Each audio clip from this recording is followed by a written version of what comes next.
சாய்ராம். என் உயிரின் உயிரானவர்களே, முதல்ல தேடுறத நிறுத்துங்க. நீங்க தேடுறத நிறுத்தினாதான் நீங்க என்ன தேடுறீங்களோ அது உங்கள் முன் கடவுள் வந்து சேர்ப்பார். நீங்க எதை வேணாலும் தேடி இருக்கலாம், அது நிச்சயமா இந்த நிமிஷம் வரைக்கும் கிடைக்காமலும் இருக்கலாம். இப்போ அது கிடைக்கணும் அப்படின்னா இந்த பதிவில் நாம என்ன சொல்லி இருக்கோமோ அதை முழு மனதுடன் கேட்கும்போது நீங்க தேடுறது எந்த சிரமமும் இன்றி உங்க வாழ்க்கையில இன்று கண்டிப்பா நடக்கத்தான் போகுது. உங்களுடைய கனவுகள் இதுவரைக்கும் நிறைவேறல, உங்களுடைய பிரார்த்தனைகள் இதுவரைக்கும் நிறைவேறல, இதுவரைக்கும் உங்க நம்பிக்கைகள் அதிகரிக்கல, உங்க வாழ்க்கையில சுவாரஸ்யமான விஷயங்கள் நடந்து பல வருஷம் ஆச்சு, இப்ப வரைக்கும் எதுவுமே இல்லை அப்படின்னா இந்த பதிவு முழுக்க முழுக்க முழுக்க முழுக்க உங்களுக்கானது. சாயப்பா உங்ககிட்ட என்னென்ன விஷயத்த இனி செய்ய போறாருன்றது தான் நான் இந்த பதிவில் சொல்ல போறேன். நம்ம அன்பே சாய் குடும்பத்தில் நிறைய பேருக்கு நடந்த அனுபவமும் இதில் சேரும். உங்க வாழ்க்கையில் இனி எந்த கலக்கமும் வேண்டாம், எந்த கலங்கமும் இல்லாத ஒரு பெரு வாழ்க்கையை நீங்க வாழ போறீங்க. கடவுளுக்கு நன்றிகளை செலுத்தி இந்த பதிவுகளை முழு மனதுடன் கேளுங்கள். ஓம் சாயிரா சாயிரா, ஓம் சாயிரா சாயிரா, ஓம் சாயிரா சாயிரா, அன்பே சாயிரா, பேரன்பே சாயிரா, அகிலம் தளிக்க ஆத்மா விழிக்க அனுதினம் சாயிரா, எங்கள் அன்பே சாயிரா. ஒன்றே இறைவன், ஒன்றே பூமிக்கென்றும் சாயிரா, சரணம் சாயிரா, நன்றே செய்து வாழ்வோம், நாம் ஒன்றே செய்து வாழ்வோம், அன்பே சாயிரா.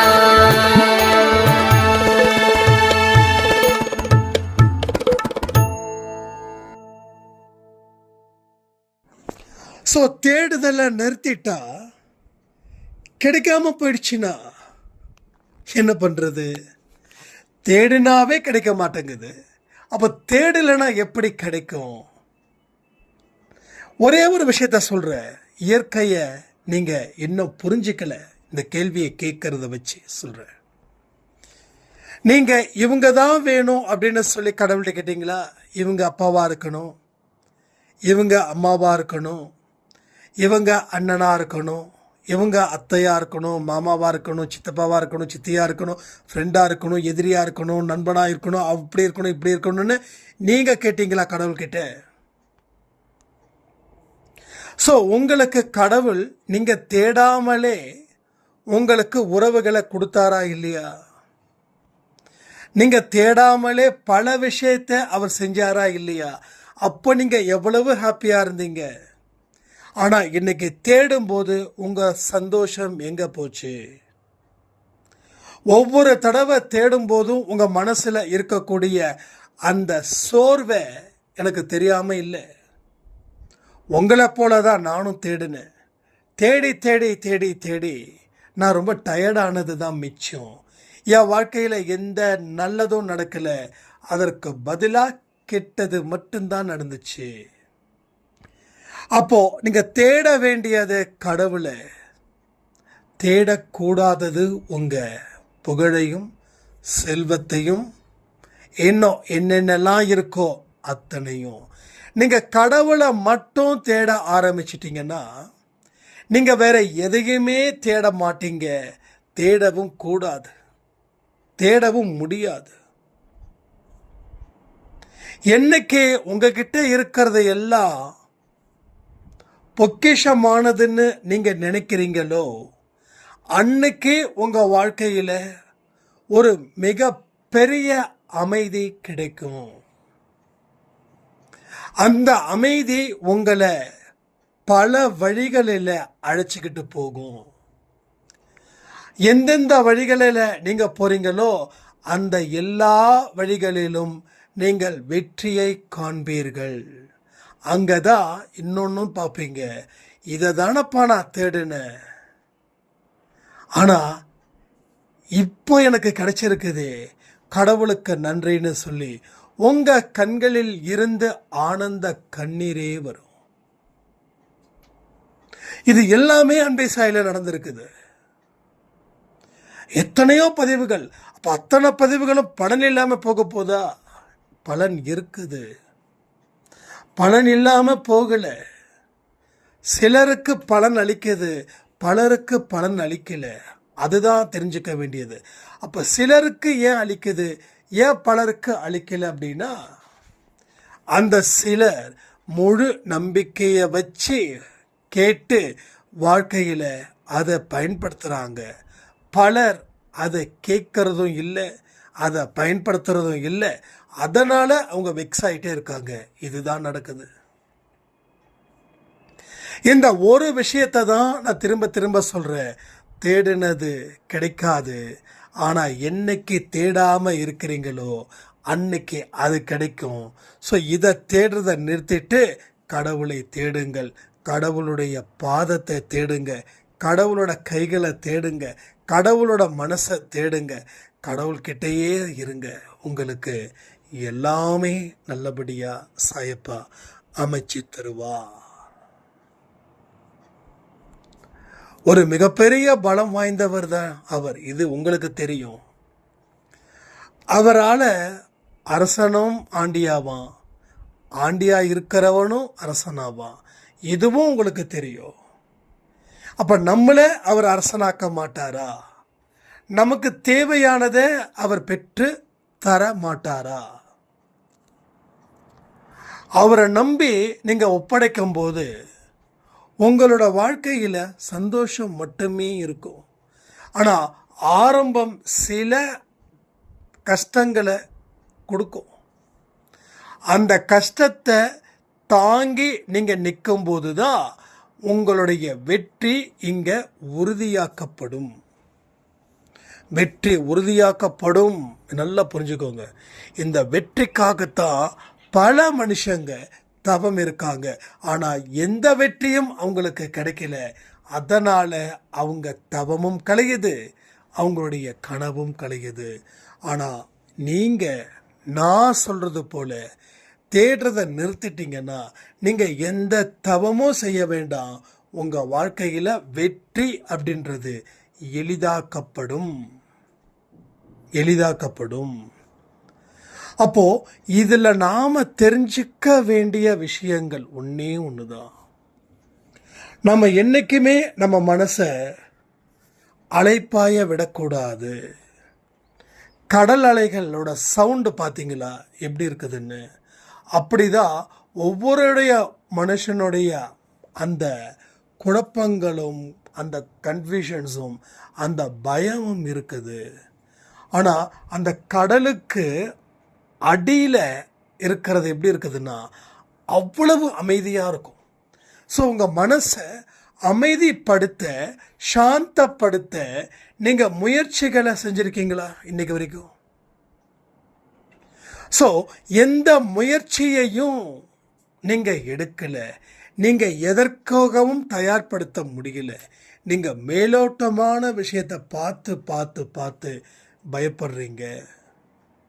என் குடும்பத்தில் இவங்க எனக்கு எதிராக செயல்படுறாங்க, நீங்கள் இப்படி நினைக்கிறதாலேயே அவங்க நிச்சயமாக எதிராக செயல்படுறாங்க. நீங்கள் என்ன ஆழமாக நினைக்கிறீங்களோ அது நடக்கும். அதுதான் இந்த பிரபஞ்ச சக்தி.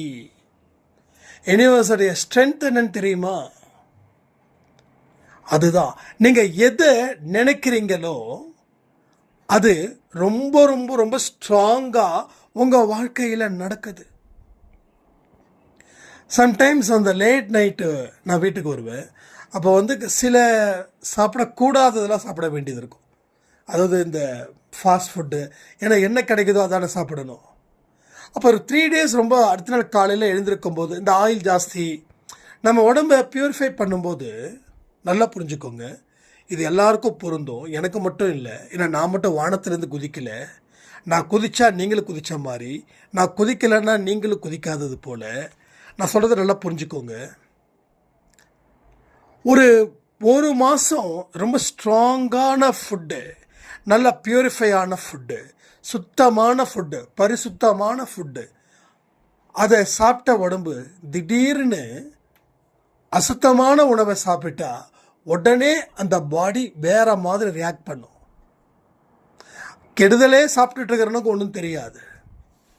கெடுதலை சாப்பிட்டுட்டு நல்லதை தான் சாப்பிடணும்னு அவன் மைண்டையும் கண்ட்ரோல் பண்ணி அவன் என்ன ஃபுட்டை சாப்பிடணுமோ அதை அவன் தெளிவாக சாப்பிடும்போது அது பழகுது. அவனோட உடம்பு அதை பழக்கத்துக்கு கொண்டு வரும்போது திடீர்னு ஒரு அசுத்தமான ஃபுட்டை சாப்பிடும்போது அது ருசி அவனுக்கு ஏற்கனவே இருந்ததால் அந்த ருசி இன்னும் ஜாஸ்தியாக்குது. அவன் இன்னும் அதிகமாக சாப்பிட்றான் அந்த அசுத்தமான ஃபுட்டை. சாப்பிட்ட உடனே ஏதாவது ஆகுமா? ஆகாது.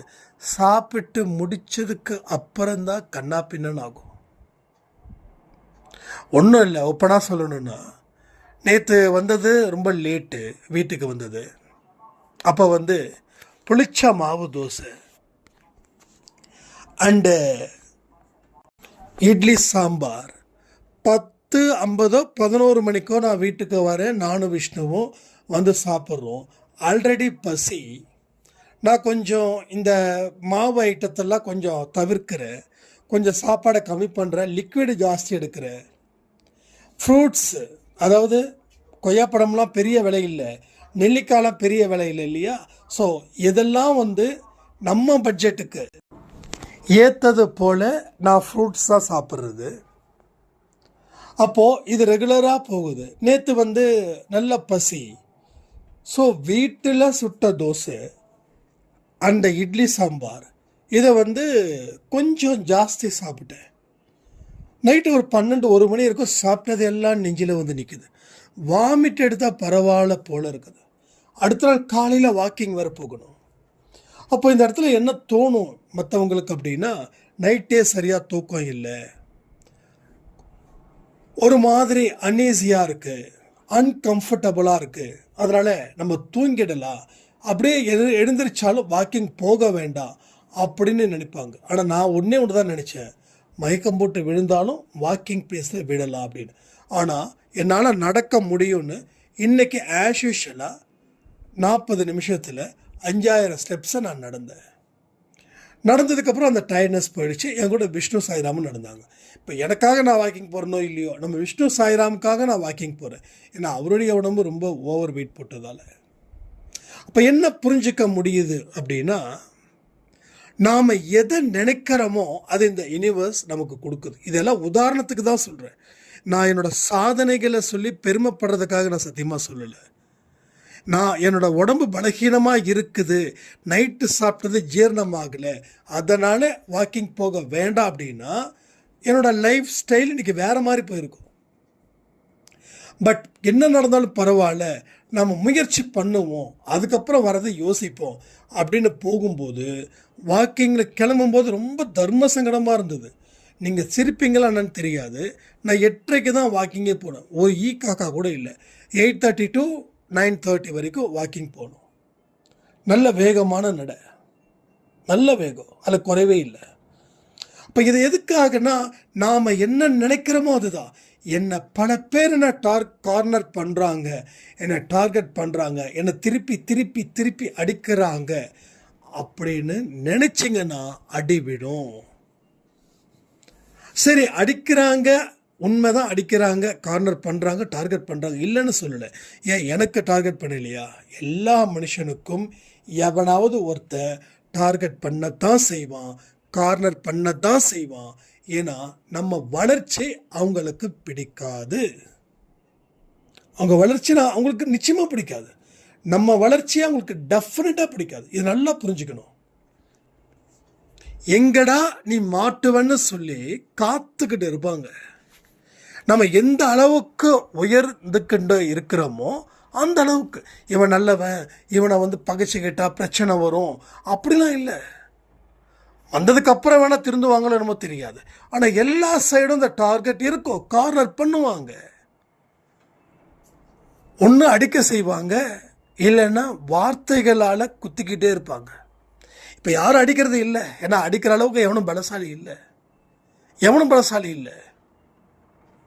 ஏன்னா அவனுங்களோட நாம பலசாலியாக இருக்கிறோம். ஆனால் அடிக்க மாட்டானுங்க, வார்த்தையாலேயே குத்துவாங்க.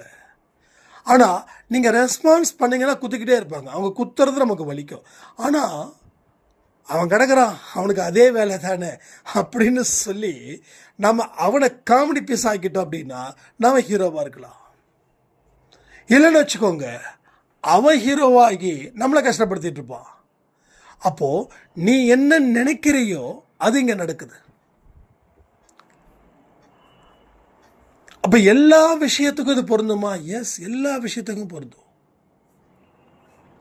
100% பொருந்தும். அப்போ உங்கள் வாழ்க்கையில் உங்கள் கணவர் உங்களை கேவலமாக நடத்துகிறாரா? நடத்தட்டும். என்ன ஆகிட போகுது? எவனோ ஒருத்தன் நடத்தணும்னு இருக்குது. அது என் புருஷன் நடத்தினா எனக்கு பிரச்சனை இல்லைன்னு நினச்சிக்கோங்க. எவனோ ஒருத்தனை பழி வாங்கணும், என்னை அசிங்கப்படுத்தணும், என் கண்களை இருந்து அட வைக்கணும், ரோட்டில் முன்ன பின்ன தெரியாதவன் 4 பேர் முன்னாடி நான் அவமானப்படுத்துறதுக்கு கட்டின புருஷன் தானே இவன், 4 செவத்துக்குள்ளே தானே என்னோட கண்ணீரை நான் விடுறேன் அப்படின்னு சொல்லிட்டு போயிடுங்களே. கொஞ்ச நாளில் கணவர் உங்ககிட்ட மன்னிப்பு கேட்கக்கூடிய சூழ்நிலையும் வரும். ஏன்னா எதுவுமே பண்ணாத ஒரு பொண்ணை இப்படி நம்ம திட்டுறோம், அசிங்கப்படுத்துகிறோம். நாம் இவ்வளவு தருதலையாக வெளியில் சுற்றிட்டு இருக்கோமே, நாம் என்ன யோகியனான்னு சொல்லி அவருக்கு மூளையில் சொரக்கும் ஏதாவது ஒன்று. இப்போ சொரக்கும் போது அவரோட கண்களில் இருந்து ஆற்று தண்ணி போல வந்துக்கிட்டே இருக்கும். ஸோ எல்லாமே நடக்கும், எதுவுமே நடக்காதுன்னு சொல்லவே முடியாது. Everything is a possible.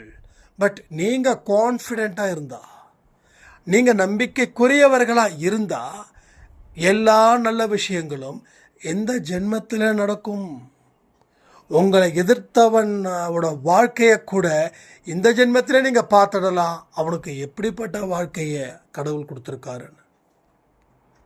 இன்றைக்கி கூட ஒரு சாய்ராம் சொன்னாங்க, உங்களை எதிர்த்தவரோட நிலைமையை நான் இன்றைக்கி தாங்க பார்த்தேன் நேரடியாக, ரொம்ப கஷ்டமாக இருக்குதுங்க அப்படின்னாங்க. உண்மையிலே நான் அவங்களுக்காக பிரார்த்தனை பண்ணுறேன். என்ன ரீசன் அப்படின்னா, நீ சண்டை போடாமல் விட்டுட்டா கடவுள் சண்டை போடுவார். நீ சண்டை போட்டனா கடவுள் சண்டை போட மாட்டார். நீ உன்னை எதிர்த்தவனுக்கு சண்டை போடும்போது உன்னோட பாவம் அதிகரிக்குது, உன்னோட புண்ணியம் குறையுது. ஆனால் உன்னை எதிர்த்தவனை நீ சண்டை போடாமல் விட்டுட்ட அப்படின்னா உன்னோட புண்ணியம் அதிகரிக்குது, அவனுடைய பாவம் அதிகரிக்குது. உனக்கு இங்கே அதிகரிக்குதுன்னா அவனுக்கு அங்கே அதிகரிக்குது. அப்போ கண்டுக்காமல் விட்டுடு. சரி, என்னமோ பேசிட்டு போகிறாங்க, விட்டுரு, அவங்க அறிவுக்கு எட்டினது அவ்வளோதான் அப்படின்னு சொல்லி நீங்கள் போயிட்டீங்கன்னு வச்சுக்கோங்க. என்ன மாதிரி வாழ்க்கை வாழ முடியும் தெரியுமா உங்களுக்கு? ஸோ அப்படிதான். அப்போது என்னை எதிர்த்தவங்களுடைய நிலைமை, அவங்க இன்றைக்கி ரொம்ப கஷ்டப்படுறாங்க, காயப்படுறாங்கன்னும் போது நம்ம அன்பை சாய் குடும்பத்து மேலே சத்தியம் பண்ணி சொல்கிறேன், நான் சந்தோஷம் இல்லை, எனக்கோ கஷ்டமாக தான் இருக்குது. ஏன்னா எந்த மனுஷனும் எந்த விதத்துலேயும் கஷ்டப்படக்கூடாது, காயங்கள் படக்கூடாது. ஒன்று தான், கீழே இருக்கிறவன் மேலே போகலாம், ஆனால் மேலே இருக்கிறவன் கீழே வரக்கூடாது. அதுதான் என்னுடைய லாஜிக். அது நல்ல கீழே இருந்து வந்தவன், அதனால் மேலே இருக்க. மேலேருந்து கீழே இறங்கணும்னு சொன்னால் நான் இறங்கிடுவேன், எனக்கு அது பிரச்சனையே இல்லை. ஏன்னா கீழே நான் வாழ்ந்துட்டேன். இந்த கொசுக்கடி, இந்த அவமானம், இந்த கஷ்டம், இந்த துன்பம், இதெல்லாம் நான் பார்த்துட்டேன். அதனால் கீழே மறுபடியும் இறங்கிறது எனக்கு ஒன்றும் பிரச்சனையே இல்லை. ஆனால் மேலேயே இருக்கிறவன் கீழே பார்க்கல, அவன் எந்த இடத்துல எந்த துன்பத்தையும் அவன் பார்க்கல. அதனால் அவன் கஷ்டப்படக்கூடாதுன்றதான் என்னோட பிரார்த்தனையாக இருக்குது. ஸோ அப்பேற்பட்ட மனசை கடவுள் எனக்கு கொடுத்துருக்காருன்னா நான் கடவுள் பக்கம் நிற்கிறதால அது இயல்பாக எனக்கு வருது. நம்ம அப்படி இருக்கணும்னு நினைக்கல, அது இயல்பாகவே நமக்கு வந்து சேருது. ஸோ இதையெல்லாம் நாம் எந்த அளவுக்கு புரிஞ்சு வச்சுக்கிறோன்றதை பொறுத்து தான். நடப்பவை நன்மைக்கே அப்படின்னு நினச்சா அது உனக்கு நன்மைக்கே, நடப்பவை தீமைக்கே நினச்சா அது உனக்கு தீமைக்கே. என்னங்க, அவங்களுக்கும் கஷ்டம் வந்தது, அவங்க நல்லா இருக்காங்க.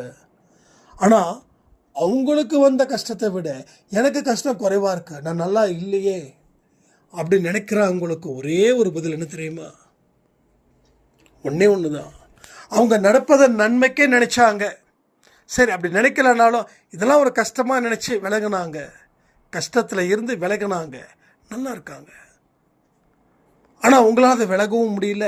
நீங்கள் உனக்கு கஷ்டம் அப்படின்னா ஒரு நெகட்டிவே நினச்சிட்டு இருக்கீங்க, அது தீமை நினைக்கிறீங்க.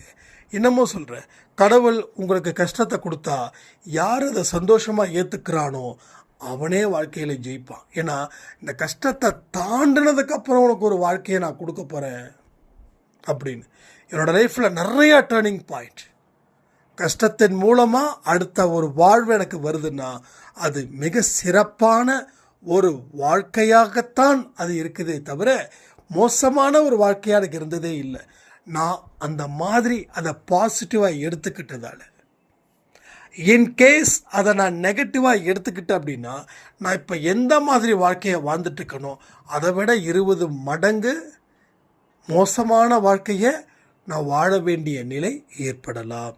இதை நல்லா புரிஞ்சுக்கோங்க. புரிஞ்சுக்கிட்டு உங்கள் வாழ்க்கை பயணத்தை இனிதாக ஆரம்பிச்சிருங்கன்னு சொல்லி இந்த பதிவை நான் முடிக்கிறேன். ஜெய் சாய்ராம்.